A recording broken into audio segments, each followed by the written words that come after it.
All right, let's jump right into this explainer. Today, we are tackling one singular, profound question, and honestly, it makes up the absolute entirety of our source document today.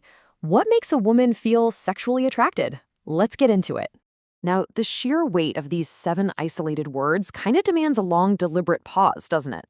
When you don't have paragraphs of text rushing in to explain the answer to you, you're literally forced to internally reflect on the mystery itself. We're not talking about some quick trivia question here. It's arguably one of the most complex inquiries in human biology, psychology, and sociology, just sitting right there, staring back at us. And this exact quotation, it represents the stark reality of the text we received. This is literally it.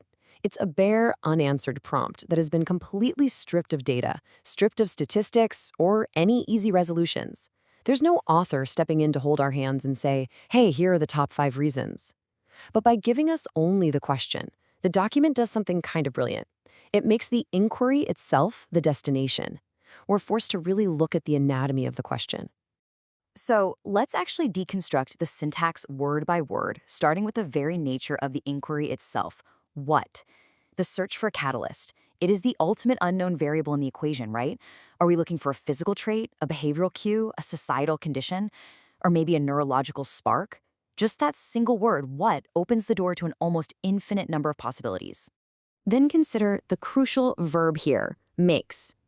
This is fascinating because it carries this implication of force, of creation, or direct causation.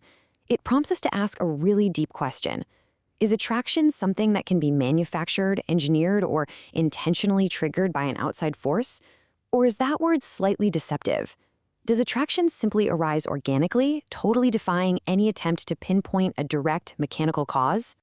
Moving on, a woman brilliantly isolates the female experience, establishing it as the absolute central pillar of this deep philosophical inquiry. It acknowledges that this experience might be distinct, incredibly nuanced, and entirely its own ecosystem of variables. We aren't just talking about human beings in a broad, generalized sense here. The prompt is demanding we focus our lens exclusively on the intricacies of a woman's experience.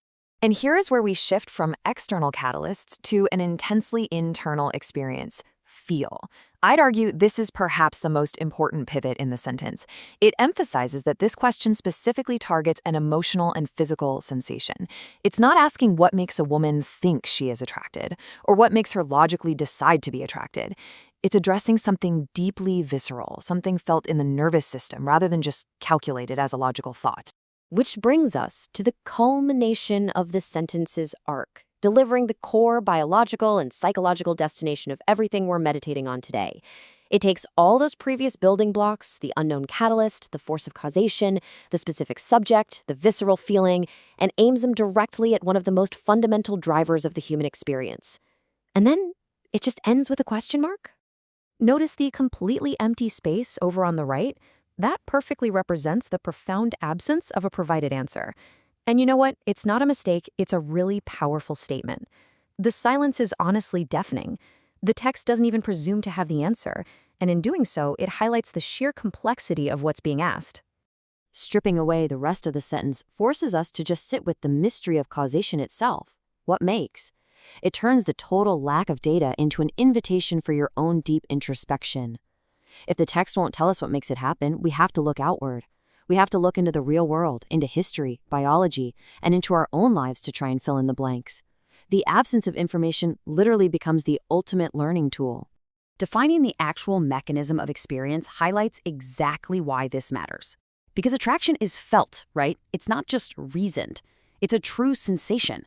And sensations are notoriously difficult to quantify or just shove into neat little boxes. That is exactly what makes the unanswered nature of this prompt all the more compelling. You can't just list off a formula for a feeling. The feeling itself transcends any simple explanation. Now, stacking the inquiry vertically like this, it forces us to radically slow down our pacing, to really digest the immense complexity step by step. Look, when we read a sentence horizontally, we tend to rush to the end to find the meaning. But when we stack it like this, every single component part demands its own spotlight. You realize that to answer the whole, you have to understand every single fragmented piece of this puzzle.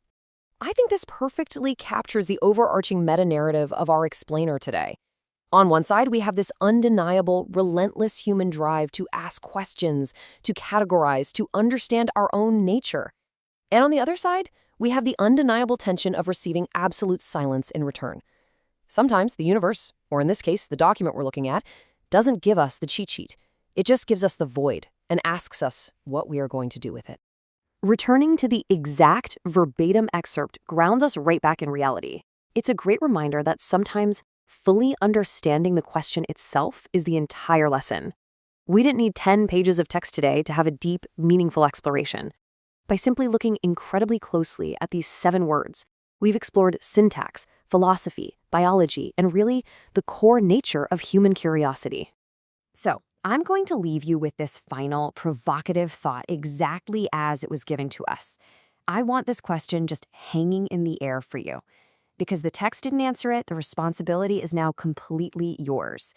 I invite you to take this prompt, step away from this explainer, and seek out the answer in the vast, beautiful complexities of the real world.